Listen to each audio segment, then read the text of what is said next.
Halo, apa kabar? Selamat datang di konten YouTube gue Pecahkan. Ini adalah sebuah konten untuk belajar stand up. Gue berbagi ilmu, gratis, bisa lo akses di YouTube.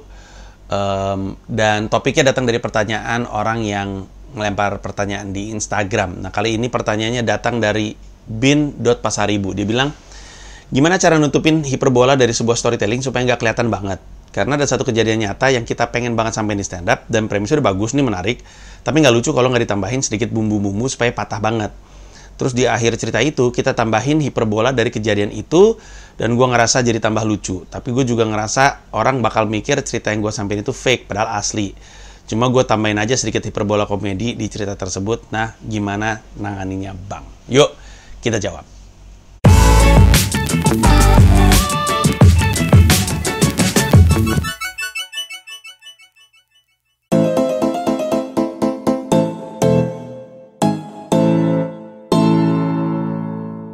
Oke, di video yang lampau gue pernah ngomongin soal cara membuat beat storytelling jadi tidak monoton, dan itu di dalamnya memasukkan hiperbola. Nah, ini kayak lanjutan dari topik tersebut. Dia sekarang nanya gimana caranya naruh hiperbolanya supaya pas, supaya nggak kesannya lebay dan orang merasa itu fake. Jadi gini, di video yang sebelumnya juga gue pernah ngebahas soal yang harus kita latih bersama selalu, yang merupakan aspek rasa dalam kesenian ini adalah menentukan jarak antara setup ke punchline.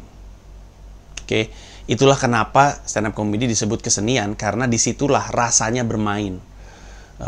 Lukis, patung, tari, itu ada aspek rasanya di situ. Ada bukan cuman masalah estetika, dan estetika juga syarat dengan dengan rasa ya, tapi ya mungkin di stand up estetika dari punchline itu tentunya dari rasa itu yang kita mesti asah sama-sama. Nggak ada, sejauh yang gue tahu dari pengalaman gue stand up di tahun 2010-an, nggak pernah ada teori rumus yang tepat untuk nentuin jarak punchline. Besar kemungkinan adalah karena sangat tergantung sama bentuk setupnya seperti apa, dan atau bentuk punchline-nya seperti apa.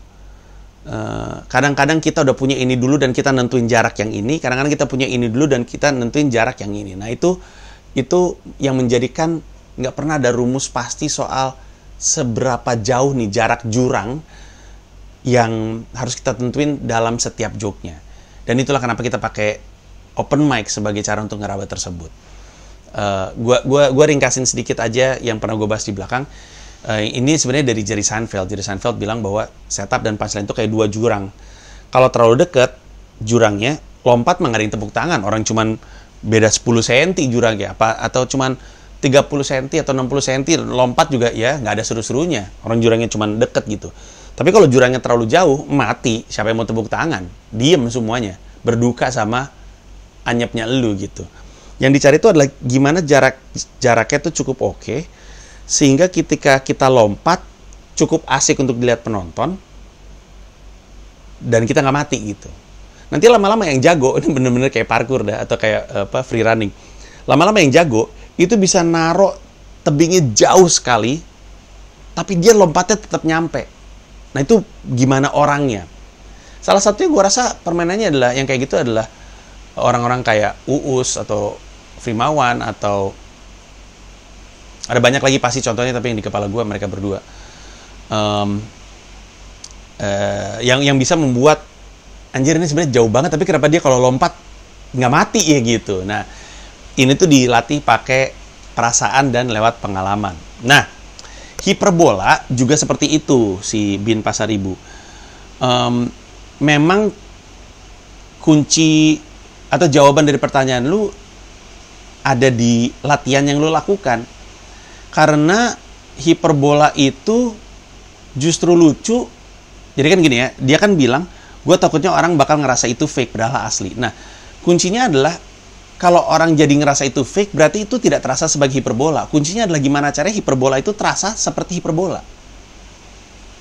Yang akan membuat patah itu dan membuat orang ketawa adalah reaksi yang, mana mungkin sih gitu, terus dia ketawa kan. Gue ambil contoh beat Shanghai gue deh. Oh, jangan beat Shanghai deh, gue ambil contoh beat Glenn. beat gereja Glen gue.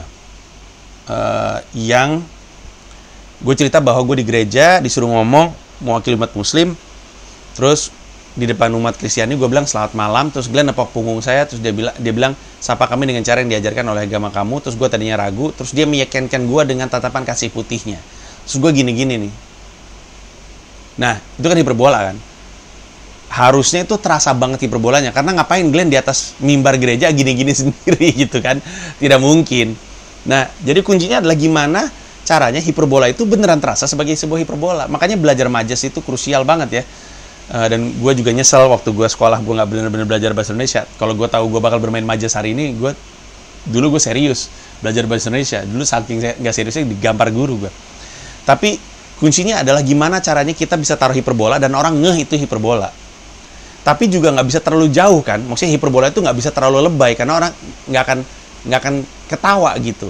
Kalau kata Isman tuh elastisitas joke-nya itu nggak bisa terlalu jauh sehingga karetnya putus. Cukup jauh sehingga asik dilihat. Tapi jangan terlalu dekat karena itu membosankan. Nggak ada yang asik dari karet cuma gini-gini doang. Gitu. Nah jadi memang perjuangannya di situ, Bin. Dan itu hanya bisa ditemukan terasahnya rasa untuk tahu mesti kayak gimana hiperbolanya adalah dari open mic. Itu kenapa kami semua, termasuk gue yang udah profesional sekalipun, masih melakukan open mic ya. Terima kasih atas pertanyaannya, dan kalau lu pengen belajar atau siapapun pengen belajar tentang stand up comedy kepada gue langsung, segera masuk aja ke pecahkan.com. Thank you.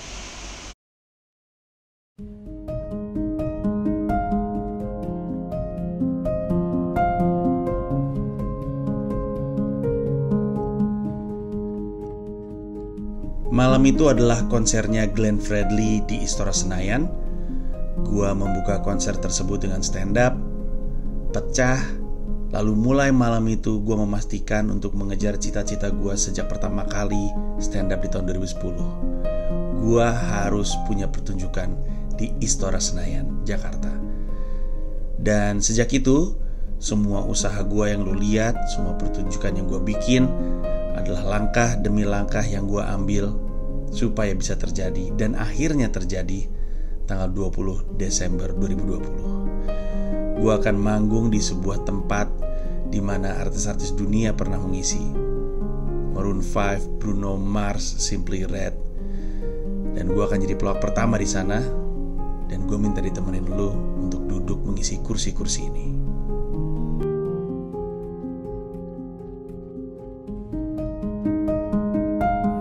Lo akan duduk di sekitar Istora ini. Semua sisi yang lo bisa lihat akan diisi oleh penonton dari pojok ke pojok, termasuk yang di belakang gua, termasuk di area lantai. Semua ini akan diisi kursi. Nah, kalau pertanyaannya adalah panggungnya di sebelah mana?